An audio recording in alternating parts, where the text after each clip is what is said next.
On Friday, former United States President Donald Trump issued a stern warning to Venezuela after two of its military aircraft reportedly flew close to a U.S.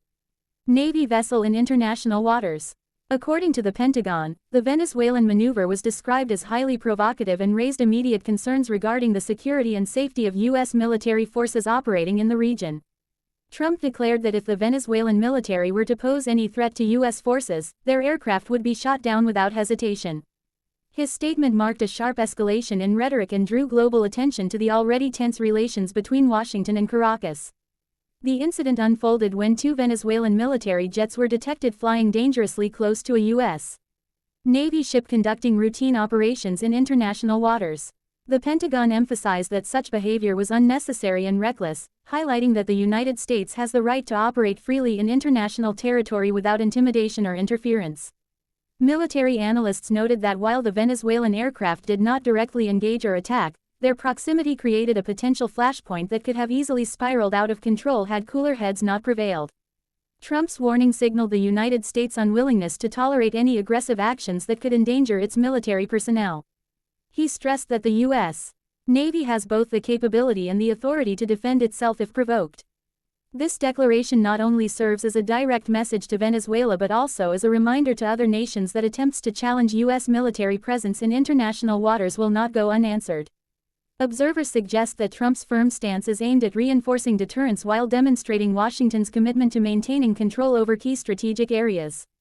Relations between the United States and Venezuela have long been strained, particularly over issues of governance, human rights, and economic sanctions.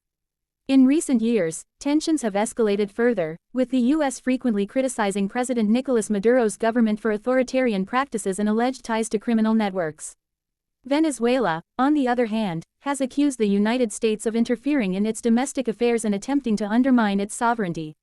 The latest aerial encounter is seen by many as a reflection of this larger political and diplomatic standoff, playing out in a high-stakes military context. International reaction to the incident has been mixed. Some nations called for restraint, urging both sides to avoid actions that could lead to unnecessary conflict. Defense experts warn that the situation remains volatile, as any miscalculation in the skies or at sea could rapidly escalate into a more serious confrontation. They emphasize the need for clear communication channels between militaries to prevent accidents and misunderstandings. For the time being, the U.S.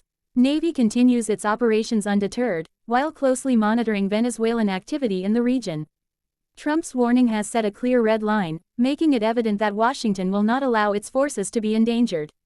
As tensions simmer, the world watches carefully to see whether the confrontation will subside or lead to further incidents. The coming weeks will be crucial in determining whether this clash was an isolated episode or a signal of deeper military hostilities on the horizon.